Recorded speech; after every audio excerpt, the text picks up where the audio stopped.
ሰላም ጥዕና ያበላይ ዝኸበርኩም ዝኸበርክን ተመልከተ ዩቲዩብ ሓድሽ ነገር ኣይተ ጌታቸው ረዳ ቅድም ዝተወሰነ ኣዋርሕ ካብ መዝነቶም ክልዓሉ ዝሓተተ ውድብ ህዝባዊ ወያነ ሓርነት ትግራይ ሎሚ መልሲ ረኺበሎ ህወሓት ድሕሪ መበል 14 ጉባኤ ምስላጡ ንኣይተ ጌታቸው ረዳ ሓዊሱ ብብርኪ ክልል ኣብ ጊዜያዊ ምሕዳር ትግራይ ህወሓት ወኪሎም ስራሕ ሓላፍነት ተዋሂቦም ዝነበሩ መብዛሕትኦም ኣባላት ከም ዘልዕሎምን ኣብ ክንዶም ካልኦት ሰባት ምትክኡ ኣፍሊጡ እዩ ናይ ፕሬዝደንት ኣይተ ጌታቸው ረዳ ስራሕ ሓላፍነት ግን ቀዳማይ ሚኒስተር አብይ አሕመድ ክውስኑ ተሓቲቶም እዮም ከም ምክንያት ዝለዓል ድማ ሽመት ፕሬዝደንት ትግራይ ዝመርጽ ህዝባዊ ወያነ ሓርነት ትግራይ ዘጽድቅ ድማ ቀዳማይ ሚኒስተር ከም ዝኾነ እዩ እዚ ናዋርሕ መዘራረበ ኮይኑ ዝጸንሐ ዛዕባ ምልዓል ፕሬዝደንት ጌታቸው ረዳ ሎም ምዕለብ ረኺብሎ ይኹን እምበር ሕዚ እውን ኣብ ክንዲ ጌታቸው ረዳ መን ተተኪኡ ከምኡ እውን ካልኦት ዛዕባታት መዘራረበ ኮይኑ ቀጺሉ እዩ ሎሚ ሓሚሞም ኣብ ሕክምና ከም ዘለው ተዋሂሉ ኣኸመርትዑ ድማ ካብ መስተዋ ቴሌቪዥን ዘይምርኣዮም ከምኡውን 7 ዓመት ሽመቶም ቀዳማይ ሚኒስተር አብይ አሕመድ ኣይተረኸቡን ዝተባሃሉ ኣይተ ጌታቸው ረዳ ካብ ስልጣኖም ከም ዝተለዓሉ ከምኡውን ድሓን ምዃኖም ጥዕንኦም ማለት እዩ ከም ዝኾነ ዘመላኽት መልእኽቲ ሒዞም መጽኦም ኣለው አብይ አሕመድ ድሕሪ ናይ ሮማዳን ጾም ንፈለማ እዋን ክልተ ዜና ሒዞም ተራእዮም ኣለው ሎማዓንቲ ከምቶም ዜናታት ሓደ ድማ ኣይተ ጌታቸው ረዳ ካብ ፕሬዝዳንት ስርሖም መዝነቶም መልዓሎም እዩ ከምቲ ሓበሬታ እቲ ዜና بمسرة حق منجستي فيدرئي 62 قطرة الشعاتة بأواج 359 أزبار 1995 عنقص 15 قطر 3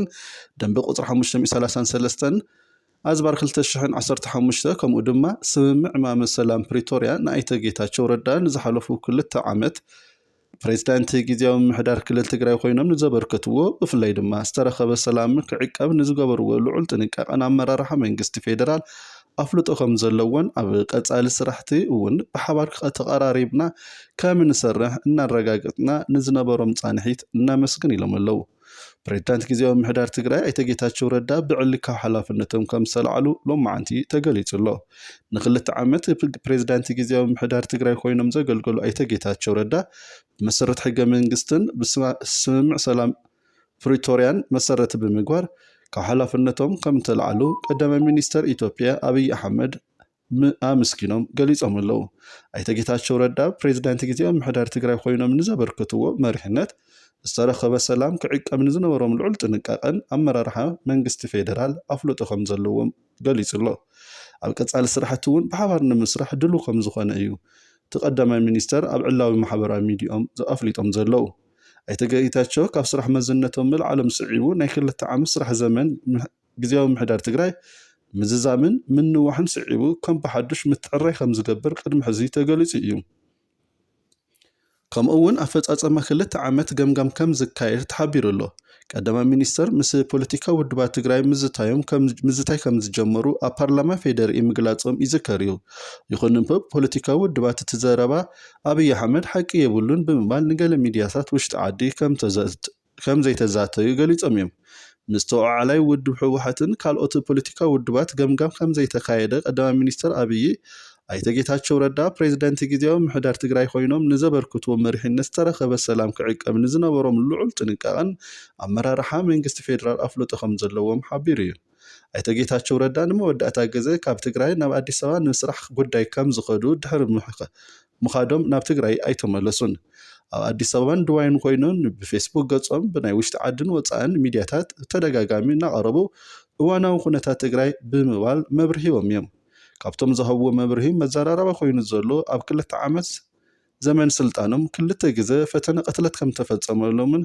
ህወሓት ከስርሖም ከም ዘይከኣለ ዝሓለፈ ፈታናይ ግዜ ከም ዝነበረን ዝገለጽዎ ዛዕባታት ብስፍሓት ምግላጽ እዩ ትማሊ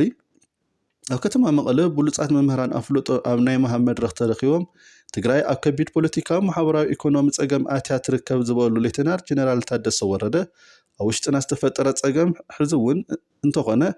ንጸገምና ካሊእ ናይ ደገ ሓይሊ እንእልሸሉ ኣይኮነን ኢሎም ኣለው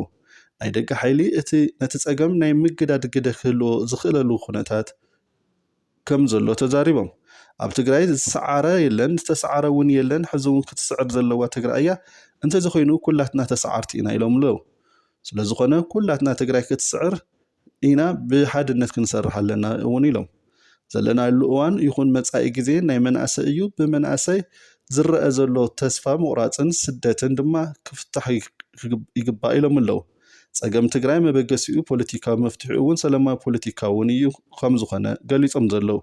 ካብዚ ወፃእ ፀገም ትግራይ ብኻሊእ መንገዲ ንምፍታሕ ምፅዓር ተቐባልነት የብሉን ኢሎም ኣለዉ ሌተናል ጀነራል ታደሰ ወረደ ኣጋጢሙ ዘሎ ውድቀት ናይ ሓደ ውልቀ ሰብ ወይ ከዓ ውድብ ጥራሕ ዘይኮነስ ናይ ኩለትና እዩ ብምባል ብሓድነት ክንፈትሖ ይግባእ ክብሉ ገሊፆም ኣለዉ ዝነበረ ጊዜያዊ ምሕዳር ትግራይ ግዚኡ ወዲኡ ብሓዱሽ ክትካእ እዩ እቲ ዝትካእ ጊዜያዊ ምሕዳር ዘይተፈፀሙ ዕማማት ምፍፃምን ኣብ ትግራይ ዘለው ፀገማት እውን ናይ ምፍታሕ ዕማም ከም ዘለዎም ሓቢሮም ኣለዉ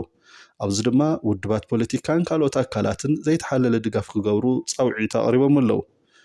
ሕዚ መዘራረብ ዛዕባ ኣብ ክንዲ ፕሬዝዳንት ጌታቸው ረዳ መን ዝትካእ ህወሓት ሌተናል ጀነራል ታደሰ ወረደ ንፕሬዝዳንትነት ከም ዘቕረበ ዋላ እኳ እንተገለፀ ቀዳማይ ሚኒስትር አብይ አሕመድ ፌደሪ ድማ ፕሬዝዳንት ብኢሜል ምረፁ ኢሉ ንህዝቢ መን ክሾመልኩም ምባሉ ይፍለጥ እዩ እዚ ከምዚ ኢሉ እንከሎ ዓለም ለኸ ማሕበረሰብ ምሁራን ሰሞያ ትግራይ GSTS ዳግም ውዳበ ጊዜያዊ ምሕዳር ትግራይ ሓቋፋይን ኣሳታፋይን ማዕረ ውክልና ተዋሳእቲ ዝረጋገፀሉ ኮይኑ ክጣይሽ ከም ዘለዎ ገሊጹ ኣሎ ዕድመ እቲ ጊዜያዊ ምሕዳር ንቐጻሊ ሓደ ዓመት ክነዋሕ ምውሳኑ ስዒቡ ካብ ጣብያ ክሳብ ክልል ሙሉእ ናይ ምምሕዳር ስልጣን ሃልይዎ ክጣይሽ ከም ዝግባእ እቲ መግለፂ ኣመላኺቱ ኣሎ እቲ ሎማዓንቲ ዝተዋህቦ መግለፂ ማለት እዩ እቲ ኣብ ቀረኦን ዝምስረት ጊዜያዊ ምሕዳር ትግራይ ተሳትፎ ፖለቲካዊ ውድባት ሓፋሽ ማሕበራትን ብመሓዝ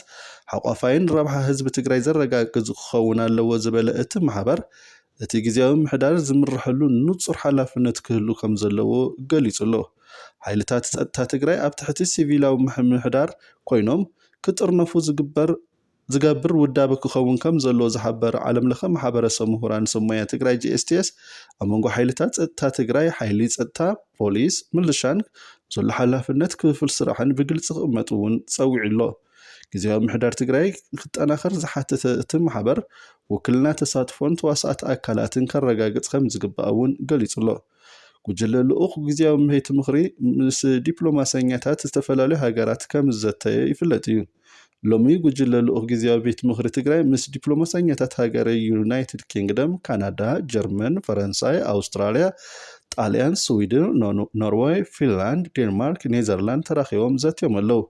ኣብ ጻንሒት ዘትኦም ድማ ኣብ እዋናዊ ፖለቲካዊ ኩነታት ትግራይን ኣብ ምምዕርራይ ጊዜያዊ ምሕዳር ትግራይ ትኩረት ገይሩ ከም ዘተየ ንምፍላጥ ተኻኢሉ ኣሎ በተመሳሳሊ ኣብ ምጥንኻር ጊዜያዊ ቤት ምኽሪ ትግራይ ኣፈጻጸማ ውዕል ፕሪቶሪያ ምምላስን ተመዛበልትን ብትኩረት ካብ ዝተዘተየሎም ጉዳያት ምዃኑ ገሊጹ ኣሎ ከምኡ እውን ኣብ ተኽእሎ ቀጻሊ መረፃ ትግራይን ካልኦት ብሄራዊ ዛዕባታት ኣመልኪቱ ዘተ ከም ዘካየደ ንምፍላጥ ተኻኢሉ ኣሎ እቲ ጉጅለ ቅድሚ ናይ ሎማዓንቲ ዘተ ምስ ኤምባሲ ኣሜሪካ ኣዲስ ኣበባ ተመሳሳላይ ዘተ ከም ዘካየደ ይዝከር እዩ ዝኾነ ኮይኑ ህዝቢ ትግራይ ብውዕል ፕሪቶሪያ ጠጠው ዝበለ ተኽሲ ዝተረኸበ ኣንጻራዊ ሰላምን ይንእድ እዩ ኣብ ዝሓለፈ 2 ዓመት ብመሰረት ውዕል ዝተፈጸመ ዓበይቲ ተግባራት ከም ዘየለ እውን ይገልጽ ስለዚ ሕዚ እውን ግዝኣታዊ መሬት ትግራይ ይመለስ ተመዛበልትን ተፈላቐልትን ናብ መረበቶም ክምለሱ ሕይወትን ዳግመ ህንፀትን ትግራይ ክረጋገጽ ይግባእ ይብል ነዚ ድማ ተዋዓልቲ ቀጺሎም ድማ ማሕበረሰብ ዓለም ትኩረት ገይሮም ክሰርሑ ይላበዩ ዝኸበርኩምን ዝኸበርክንን ተመልከቲ ዩቲዩብ ሓድሽ ነገር ምሳይ ስለ ዝጸናዕኹም ኣዝየ ዘመስግን እዚ ዩቲዩብ ሰብስክራይብ ክትገብሩ ላይክ ሼርን ብምግባር ከምኡውን ኣብ ኮሜንት ርእይቶ ክትጽሕፉ ይላዎ ምሳይ ስለ ዝጸናዕኹም ኣዝየ ዘመስግን ክብረት ይሃበለይ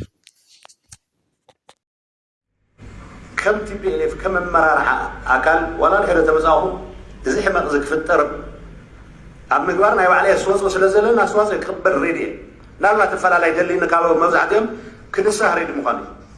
ሽግር ፈጢርና ኣለና ዝብል እምነት ዘለና ምዃኑ